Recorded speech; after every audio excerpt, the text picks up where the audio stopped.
নমস্কার বন্ধুরা, রিনাস কিচেন থেকে স্বাগত। আজ আমি তোমাদের ঝাল ঝাল চিকেন কষা করে দেখাবো। তার জন্য আমি চিকেন 500 মতো নিয়েছি, তার মধ্যে দই দিয়ে দিলাম। এটা ম্যারিনেট করে রাখছি আমি। এর মধ্যে লঙ্কা, পেঁয়াজ, রসুন, আদা সমস্ত কিছু বাটা মশলা এর মধ্যে আছে। এর মধ্যে শুকনো লঙ্কা, কাঁচা লঙ্কা দুটোই দিয়েছি আমি। ঝাল ঝাল করব বলে বেশি লঙ্কাও দেওয়া হয়েছে। নুন দিলাম, হলুদ দিলাম। পেঁয়াজ, রসুন, লঙ্কা, আদা সব কিছু একসাথে বেটেছি। ধনে গুঁড়ো,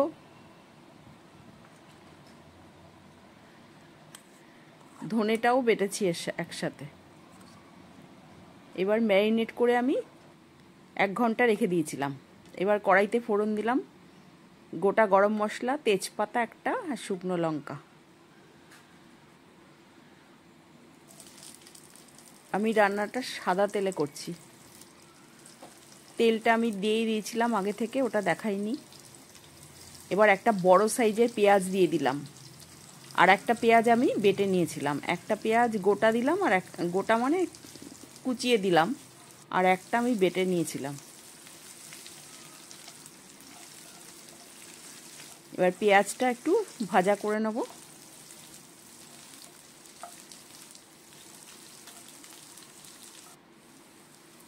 আর যে বাটা মশলাটা আমি চিকেন ম্যারিনেট করতে দিয়েছিলাম, সেই মশলাটা অর্ধেকটা রেখে দিয়েছিলাম, সেই মশলাটা এবার দিয়ে দিলাম।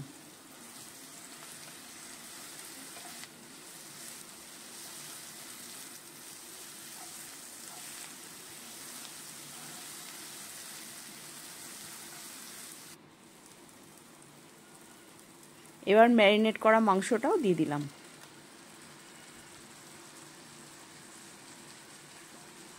এই মাংসটাতে আমি জল দিইনি, ওই মিক্সির বাটিটা ধুয়ে যেটুকু জল হয় অল্প, সেইটুকু জল দিয়েই করা হয়েছে। ঢাকা দিয়ে গ্যাস সিমে করে রেখে জল বার হয়ে ওতেই সেদ্ধ হয়েছে মাংস, আলু সব। এবার আমি আলুগুলো কেটে রেখেছিলাম, ওগুলো দিয়ে দিলাম। আলুগুলো আমি ভাজিনি আলাদা করে, একসাথেই দিয়ে দিলাম।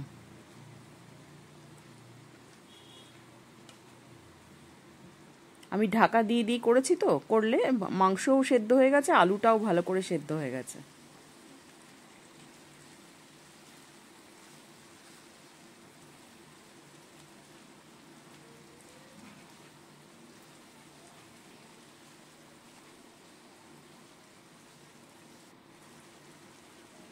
এবার আমি চিকেন কষার একটা মশলা ছিল, সেই মশলাটা দিয়ে দিলাম 1.5 চামচ মতো। এই মশলাটা কেনা মশলা, এটা দিলে খুব সুন্দর খেতে লাগে।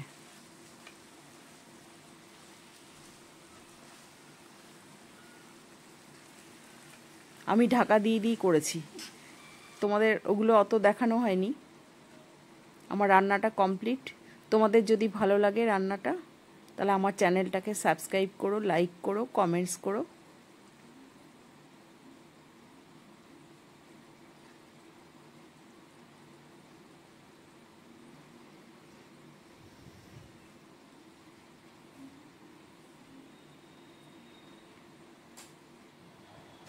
ফ্রাইড রাইসের সঙ্গে পরিবেশন করলাম আমি।